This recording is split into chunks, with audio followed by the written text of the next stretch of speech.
আসসালামু আলাইকুম। Noakhali railway station থেকে সরাসরি সম্প্রচার করা হচ্ছে। যেখান থেকে ভিডিও করা হচ্ছে এটি হচ্ছে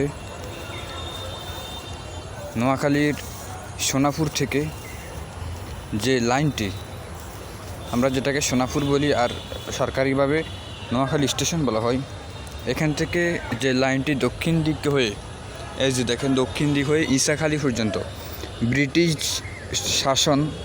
ব্রিটিশরা ঈসাখালী পর্যন্ত লাইনটি করেছিল। ঈসাখালী হচ্ছে আমাদের সুবর্ণচর উপজেলার একটি ছোটোখাটো স্টেশন, ঈসাখালী জায়গার নাম, যেটি ব্রিটিশদের সময় ঈসাখালী নাম ছিল, বর্তমান নাম পরিবর্তন করে সুবর্ণচর রাখা হয়েছে। তো এই লাইনটি ওইদিকে গেছে, যদিও ওই লাইনটি এখান পর্যন্ত বর্তমান আছে। এর কারণ হচ্ছে এই 1941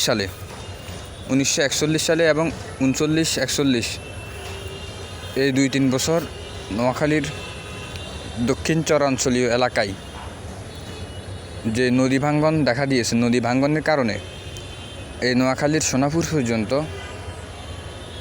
এই নদীটা ভাঙছে, যার কারণে রেল লাইনটা ওখান থেকে তলিয়ে গেছে সোনাপুর পর্যন্ত, যা পরবর্তীতে আর কোনো সরকার সংস্কার করে নাই, ব্রিটিশরাও সংস্কার করে নাই। যদিও 47 তারা দেশ থেকে চলে গিয়েছে, আর পাকিস্তান শাসন শুরু হয়েছিল, তারাও কিন্তু এই রেল লাইনটা আর সংস্কার করে নাই।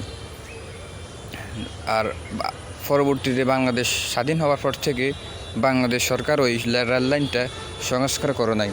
যদিও বিগত 17 বছরে এই উত্তর আসনের যিনি আওয়ামী লীগের এমপি ছিলেন একরামুল করিম চৌধুরী, তিনি অনেকবার এই দাবিটি সংসদে উপস্থাপন করেছিলেন, তবুও কোনো ফল পায়নি নোয়াখালীর ওই অঞ্চলের মানুষ।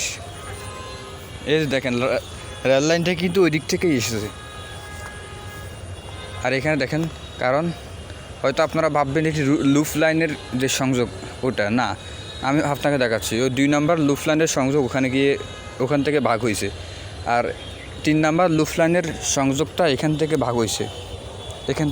আর দেখেন ওইদিকে বাড়তি কতটুকু, আমি ওইদিকে অতটুকু পর্যন্ত হাঁটতে গেছিলাম, একদম বিল্ডিংয়ের ওই যে বিল্ডিংয়ের তলে, বিল্ডিংয়ের নিচে, ওখানে বিল্ডিংয়ের নিচেও কিন্তু রেল লাইনের ফাঁক বসানো আছে, বুঝছেন। এটা হচ্ছে মানে বিলুপ্ত প্রায় নোয়াখালীর সোনাপুর থেকে, বা নোয়াখালী সরকারিভাবে নোয়াখালী থেকে, আমাদের আঞ্চলিক সোনাপুর থেকে এই সুবর্ণচরের ঈসাখালী পর্যন্ত প্রায় রেল লাইনটা বিলুপ্ত।